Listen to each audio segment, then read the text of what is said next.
wow, thank you so much for inviting me to sing a couple of songs for you today. This is a song that I was cooking in the kitchen, and when I write songs, I hear voices singing to me, kind of like when you turn on the radio and you hear a voice sing to you. They sing me the songs. And a poem is different, because when I hear a poem, it's more spoken. There's no melody, no harmony, and it's not being sung. So when this voice started singing to me, what it said is I was in my cast iron skillet. I had garlic and onions chopped in olive oil. It was smelling so good. And it was simmering and caramelizing, and I put some carrots in there. And I was in the middle of chopping a carrot when a voice said, "Is there a light that you have inside that you can't touch?" I was like, I don't know. Is it? And as I think about the stories that we tell, this story of this song was trying to lean me toward the light and positivity in a dark world. But I was hungry, so I kept on cooking. As I chopped the rest of that carrot and I put the rest in the cast iron skillet, the rest of it came. And when the rest of the song came, I felt like I was being transported out into the ether, floating around with David Bowie. It was amazing. The voice said, "Well, is there a light that you have inside you can't touch?" A looking glass, it can only show you so much. But if you follow the signs, slowly but steady, don't rush, then the day will come when you're ready. Just trust. You'll be dancing on the astral plane in holy water, cleansing rain, floating through the stratosphere, blind but yet to see so clear. Well, is there a way for you to shine without fear? You're from other worlds, but you can't see what keeps you here. Dancing on the astral plane in holy water, cleansing rain, floating through the stratus, blind yet to see so clear. Dancing on the astral plane in holy water, cleansing rain, floating through the stratus, blind yet to see so clear. Blind yet to see, blind yet to see, blind yet to see, blind yet to see so.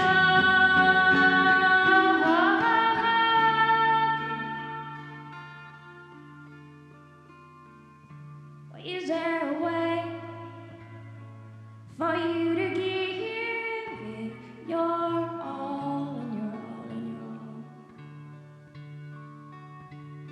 You're dreaming a dream of sweeter things, things great, things small. Dancing on the astral plane, other water cleansing rain, floating through the stratus, blind but yet to see so clear. Dancing on the astral plane, in holy water cleansing rain, floating through the stratus, blind but yet to see so clear.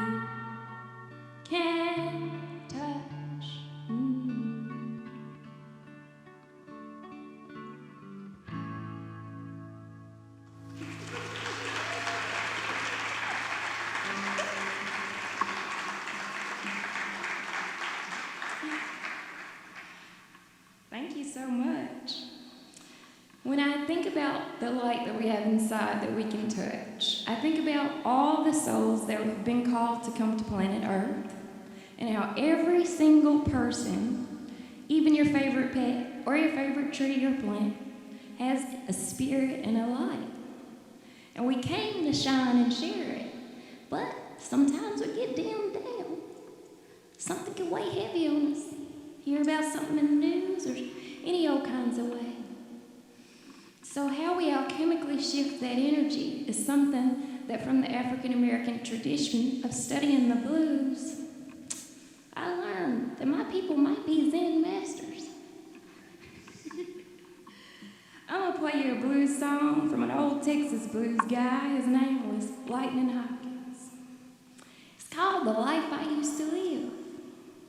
And as I thought about the song, I love the melody, so that's why I learned how to play it. But I started asking myself, well, what does he really mean? What is his message? What's the spirit?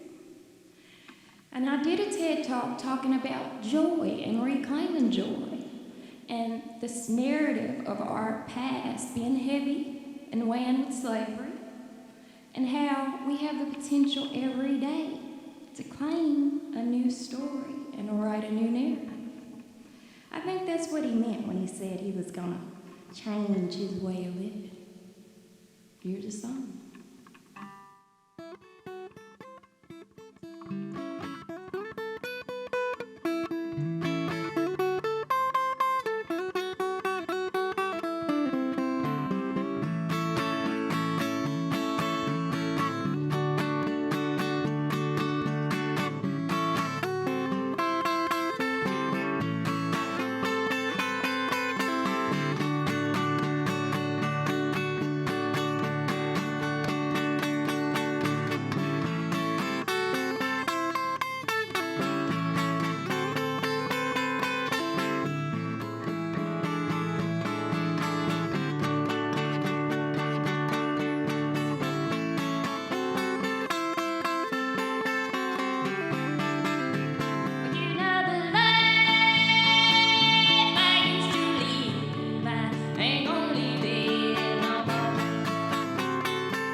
So Valerie, you know, when I listen to your music and your storytelling, you know, I can't help but to think about the specificity of the region, you know, region and roots. And so I wanted to ask you a little bit about, like, you know, your, like, the source.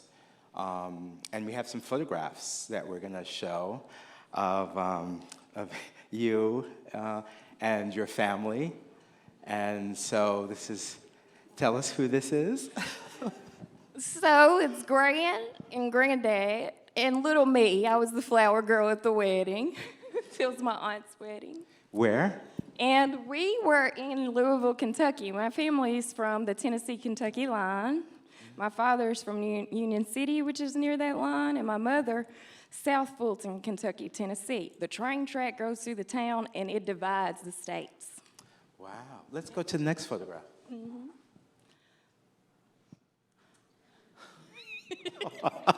Oh, yeah. So tell us who these folks are. So yes, this was me in grade school. My school pictures, and my older brother is to the side there.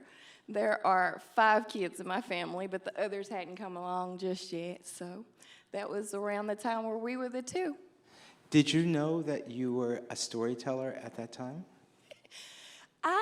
I knew that I was receiving songs. Like I said, that I hear the voices and they sing me the songs. Mm-hmm. When I was a kid, I'd be playing in the, you know, sandbox, making mud pies or whatever, and I would hear voices singing about rainbows or trees or frogs, and I would just join the chorus and sing along, kind of like you would if you heard a song on the radio you knew the words to, Fleetwood Mac or whatever. You're like, yeah, sing along. And how did your other family members and your parents, we can go to the next slide, feel about, you know, how did they receive this in school? Well, school was where I had one of my first performances. We were studying folk music, and it was in the 4th grade, and Woody Guthrie came up. And I said to my teacher, Mr. Wallace, during lunch break, can I sing a Woody Guthrie song? I love Woody Guthrie. And he said, can you sing? And I was like, yeah. This is when I knew my voice was a little different than most mainstream singers. And I said, yeah, I can sing. And he said, well, after lunch, you can get up in front of the class and you can sing. And I sang This Land Is Your Land, and everyone loved it, and they responded really positively. But I knew that they were expecting Whitney Houston. I was not that. I was a folk singer from that time, you know. So how did you, I mean, one of your books is Somebody to Love, and it's all about, I think it might be your first book, it's all about, you know, the banjolele and, like, you know, having a distinct sound and a distinct perspective, you know, so how did you feel about, like, in accepting that? And so how did you kind of negotiate, you know, the ability to withstand, you know, difference in terms of self-expression? That is a very good book to bring up the subject of coming into my own as a dreamer, and really learning to believe in my voice and my vision and my craft, and learning that I have to tell myself the story of what voices could sound like. So it was really cool to get the gift of a banjolele, which is a mixture of a banjo and a a banjo and a ukulele. And I really received it as a gift for my birthday. And just to have this toy, this instrument that I'd never seen one before, have it come to life for me. And that was kind of similar to the way I came into my voice. I knew when I was in Memphis booking coffee houses and doing libraries and schools that my voice was not what was on the mainstream radio.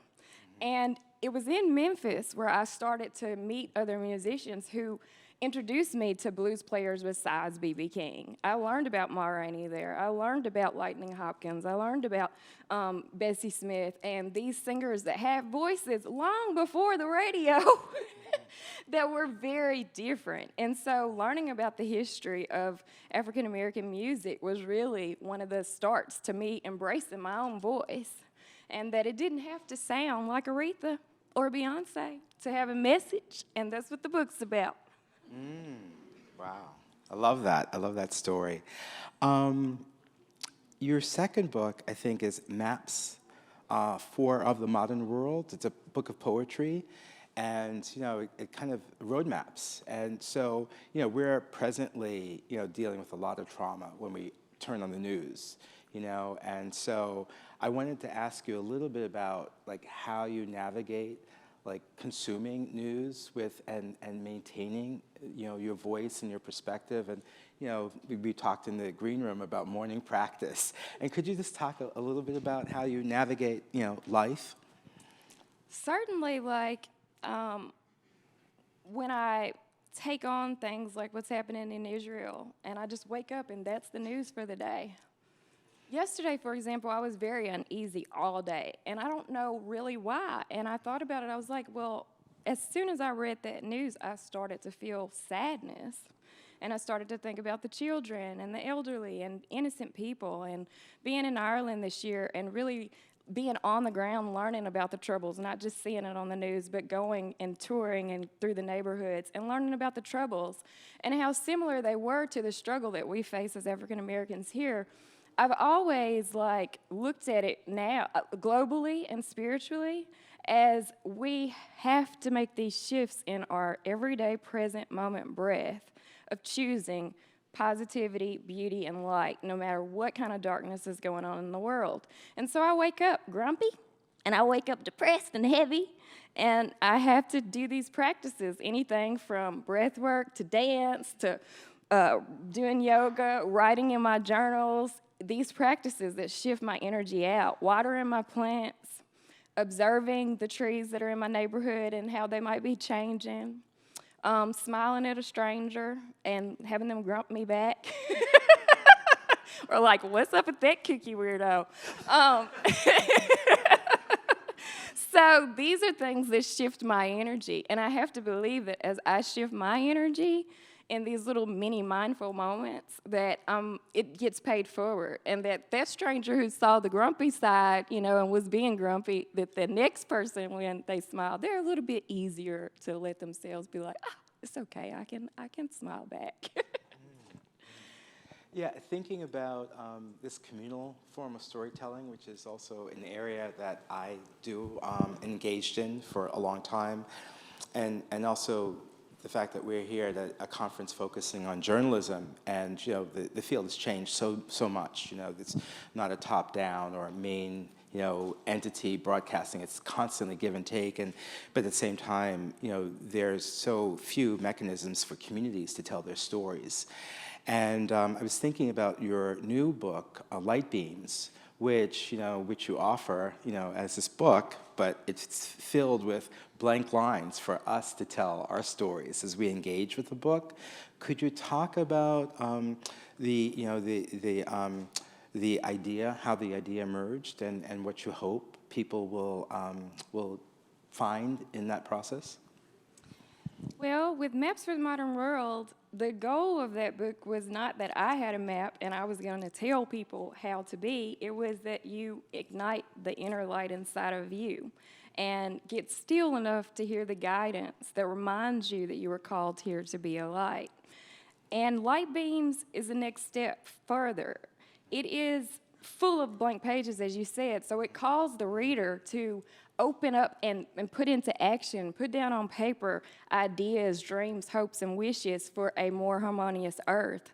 It starts with a foreword that talks about what we're facing now, which is a huge global climate crisis and the wars that we're facing, and how AI could be written for sweetness and kindness and beauty versus to cultivate a world that we're all against each other. We have an opportunity right now because we live in a more peaceful time than when Harriet Tubman was running across trying to get through. So we have an opportunity to sculpt a more beautiful world. But I think each person has to tap into their badassery in order to make that happen. So Light Beams is a book where you have to go through the practices of connecting with your favorite tree, or holding a rose petal and writing a positive wish on it or word that is a blessing for someone who doesn't even know it. You're working and weaving these I would say kind of like these rituals or spells that shift energy in the world. And from there, you take it out to the coffee shop when you're like waiting in this long line and you're just like, oh, I need my coffee now, I got places to be. Or you're in traffic and ready to cuss someone out. Instead of reacting and getting ourselves all stirred in wrong directions, then it is like a calming energy, especially as we face an election year and seeing all of the negative vibes and energy that were coming up in response to the past elections. I just was like, what can artists do? What can writers do? And everybody being a creative, just not knowing it, what can we do to temper the temperature and to keep it like in a very sweet and kind place? Yes, we disagree, but my badass self respects your badass self. So how can we disagree in a lightness and a sweetness and in a kindness and create a more beautiful planet? Because that's what I want to see. People are having kids, I want to see it to be beautiful for them. Thank you so much.